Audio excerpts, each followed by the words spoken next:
कोणतं आहे? थेरवडी. पहिला कोणाचा रिझल्ट ऐकलाय? हो, रिझल्ट ऐकलाय. तुमचे व्हिडिओ बघतोय रोज इंस्टाग्रामला.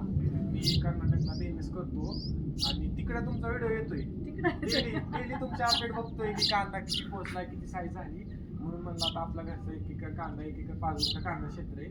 म्हणलं मॅडम कडे जाऊन एकच नंबर रिझल्ट. आता तुम्ही आलो बी कॉल आलता ना? हा, कॉल आलता. खूप छान आहे म्हणून.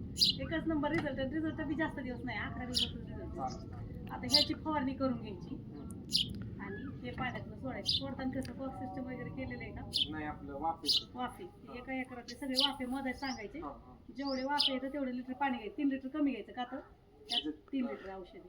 आणि दार धरताना अर्ध्या केला की साऱ्याच्या तोंडाची 1 लिटर द्यायचं. सामान जाता येते बरोबर. हे आधी फवारायचं नंतर हे फवारताना दक्षता घ्यायची. आधी फवारलं तरी चालतं, तो ओलावा लागतो आणि फवारणी केल्या केल्या हे पाण्यातून सोडलं तरी चालते.